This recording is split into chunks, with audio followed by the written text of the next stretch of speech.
Welcome to Bryan Health Podcast. I'm Melanie Cole, and today we're discussing the link between sleep and dementia. Joining me is Dr. Kevin Reichmuth. He's a pulmonologist with Nebraska Pulmonary Specialties. Dr. Reichmuth, it's such a pleasure to have you with us today.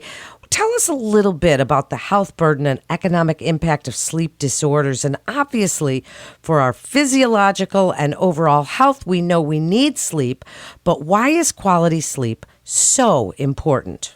Sure. It's obviously a very critical part of our lives, and certainly an area that I would argue in medicine is one of the least understood. We've made certainly ground over the past decade as it relates to understanding sleep better. But to answer your question, it is clear that we have kind of an epidemic of sleep deprivation in our society, and it's a combination of how we let things interfere and encroach on our sleep. We don't protect it as much as we really should as a critical part of our day, and how it sets ourselves up for good productivity and functional outcomes and so forth in our life, both educationally, professionally, and even from a family standpoint. So I would say financial implications and safety implications and those kinds of things as it relates to sleep and this epidemic we have of general sleep deprivation for various reasons.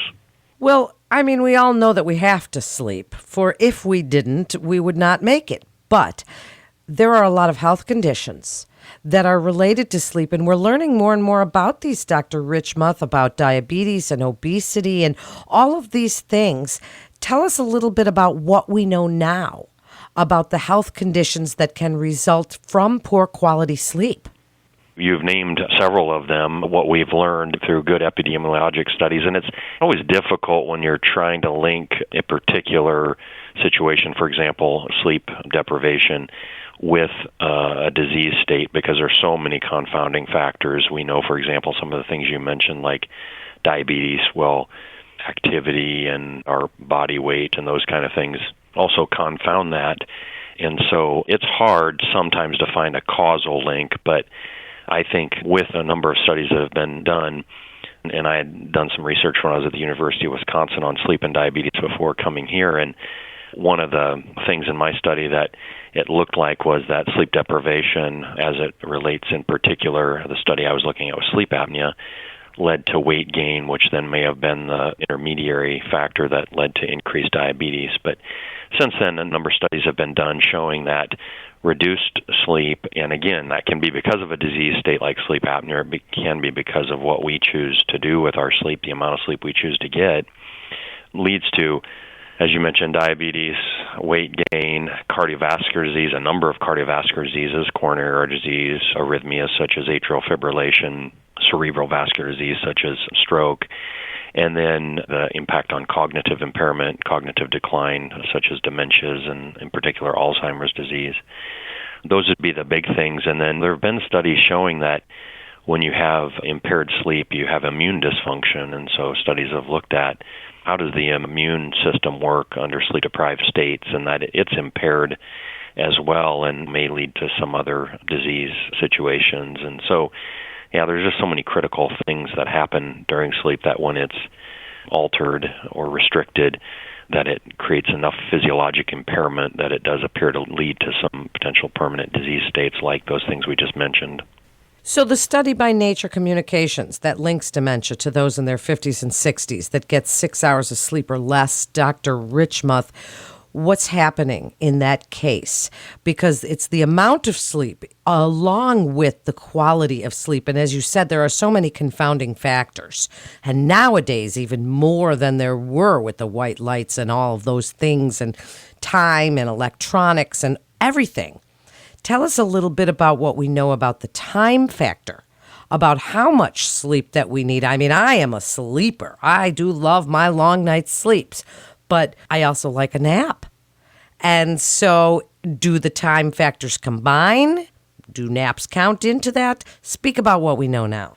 I would say we still have a lot to learn on that, but in general, what we know now is, like I always tell patients in my sleep clinic, not everybody is going to need or be able to get 8 hours of sleep, but what the data does show is, as you've mentioned, and there's some variability in the different studies looking at this, but consistently getting less than 6 hours of sleep, or certainly 5 hours of sleep even, is a stronger signal, leads to changes in our neurocognitive function. And they've done different things to look at this, and what we do see as it relates to the study cited by Nature, which is a very large population-based study, was that there's an impact on our cognitive and function. So in the short term, when we get sleep deprived, we've all been there before, where we have problems with concentration and memory recall and those kind of things.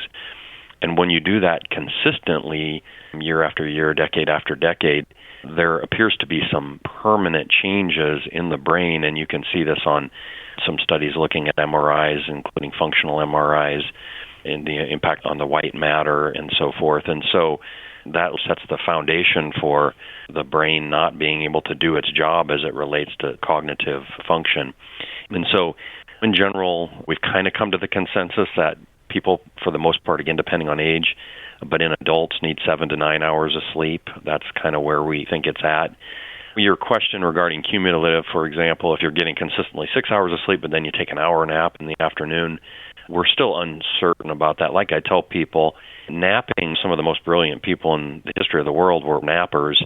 In general, we recommend short periods of napping, so that there is something that happens in the brain with a nap that can be good. But what I tell people is that you probably want to make sure you're getting enough general nighttime blocked sleep and not rely on napping. On the other hand, if you're getting that amount of sleep and you have the opportunity to take a short nap in the afternoon, you're probably not harming yourself if it does not adversely impact your nighttime sleep. And that's a good point. People have always been asking me, how do you sleep at night if you take a nap in the day? But somehow, I don't know, my whole family does. But as an exercise physiologist, Dr. Reichmuth, I also know that certain things, as we were talking about what can compound and confound good quality sleep, can affect our good sleep, whether it's exercise at night or alcohol consumption or what we've had for dinner, any of those things. I'd like you to offer now some best advice about getting better sleep, how we know if we need professional help with this, and really sleep hygiene, because that's what this field is being called these days, and what a growing field it is. I think one of the things, and it's not easy for us sometimes when we have a problem in our lives with how you tackle it, sometimes it seems overwhelming, and a lot of times what I tell patients, the first thing we need to look at is, what things do I have control over that are altering my sleep, that are adversely or keeping me from getting good sleep? And so you're exactly right. Those are hygiene aspects. And so it's number one, am I maintaining a consistent schedule, or am I really varying a lot? Because it's hard for the body. We need to find out what's a schedule that's going to work for us to give us time to get enough sleep. And really, there's always going to be some things that do affect it, travel or whatever. But for the best we can, be very diligent and protective of that schedule. The things like TV, phones, computers, those kind of things, not only are there light aspects that can alter circadian rhythm of sleep, but they obviously stimulate the brain. They start to stimulate and will prevent the brain from going through its normal circuitry to initiate and maintain sleep. And so we really have to, make some hard choices in that. In general, I tell people at least 2 hours before bed to cut out TV.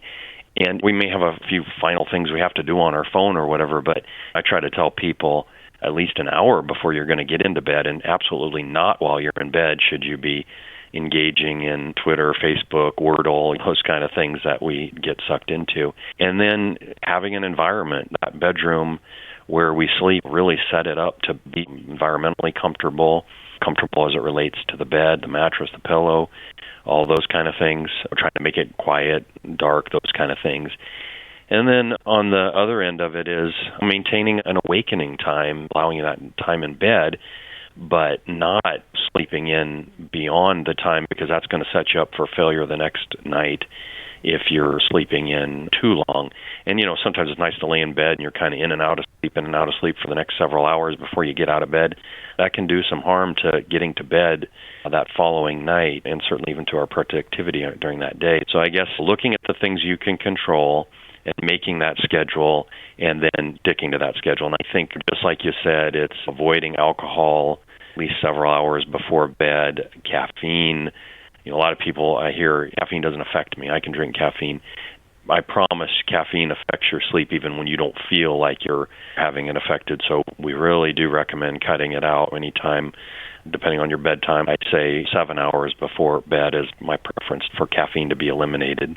And then the meals are a big one. You don't want to have a meal within an hour or two of bedtime. And again, trying to be consistent with meals, because meals are one of what we would call the Zeitgeber, so one of the things that sets our circadian rhythm timing, and so trying to be consistent with your meal time. Not everybody's going to have a meal at 6 p.m., but if you're having a meal at 6 p.m. one time and 9 p.m. the next night, and it's a lot of fluctuation, it's hard for our body to set that rhythm, and so trying to be consistent.